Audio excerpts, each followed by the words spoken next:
할렐루야. 오늘도 나사렛 아침 묵상으로 함께 해주시는 모든 분들을 주님의 이름으로 환영하고 축복합니다.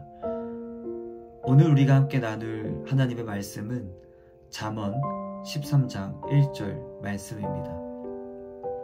제가 읽어드리도록 하겠습니다.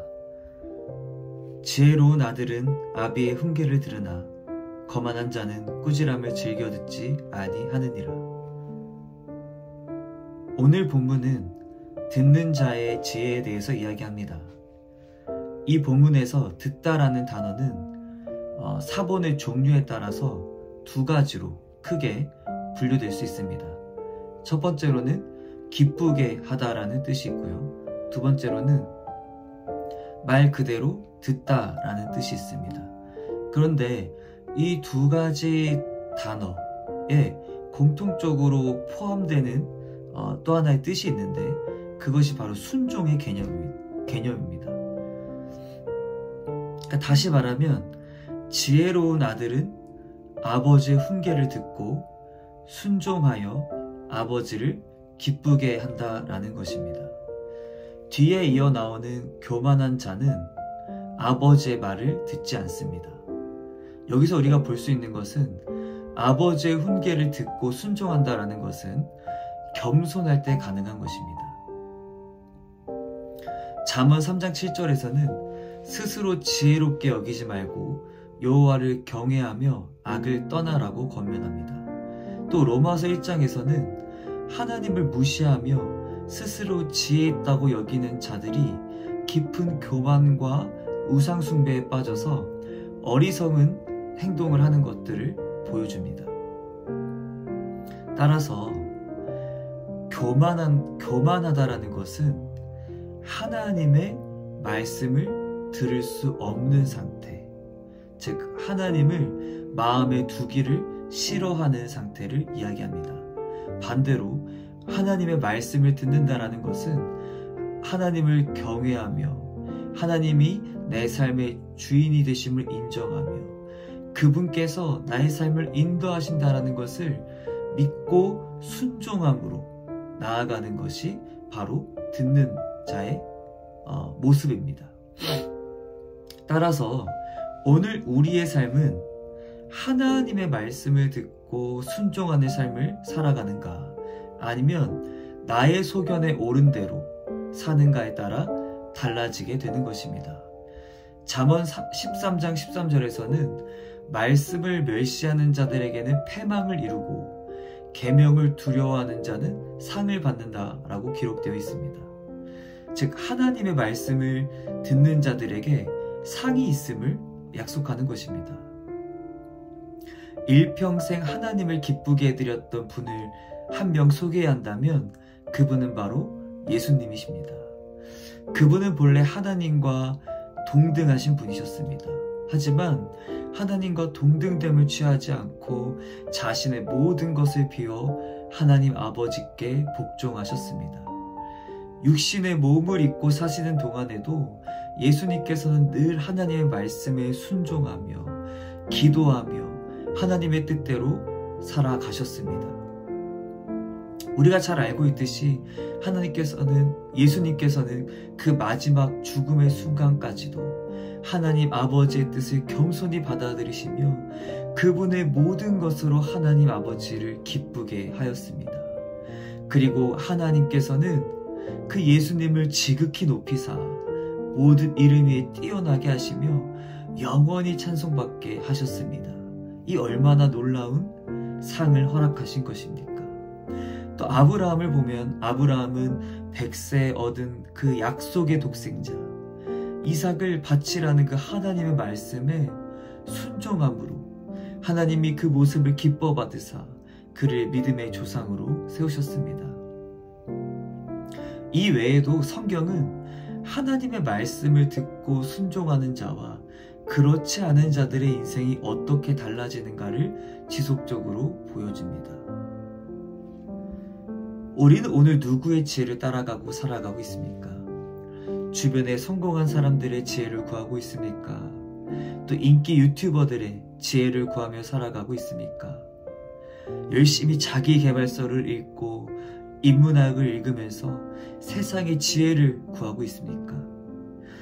아니면 또 스스로의 경험을 통해서 얻어진 지혜를 의지하며 모든 것을 속단하는 실수를 하고 있지는 않으신가요? 하나님께서는 그분의 지혜를 따라 살기를 원하십니다. 온 천지 만물을 창조하신 그분의 지혜를 따라 살기를 원하시는 것입니다. 모든 만물을 창조하고 또 지금까지도 그 모든 질서를 붙들고 있는 그 하나님의 말씀을 듣고 순종함으로 살기를 원하십니다.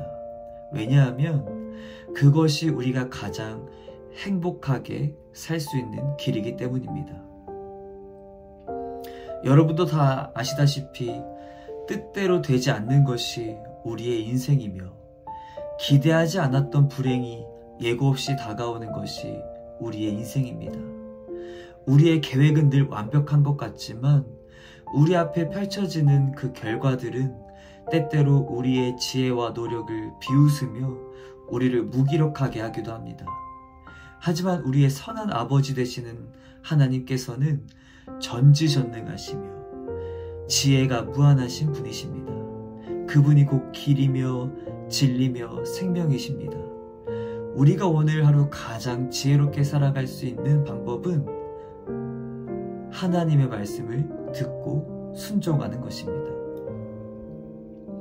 초등학생 아이가 부모의 지혜를 이해할 수 없습니다.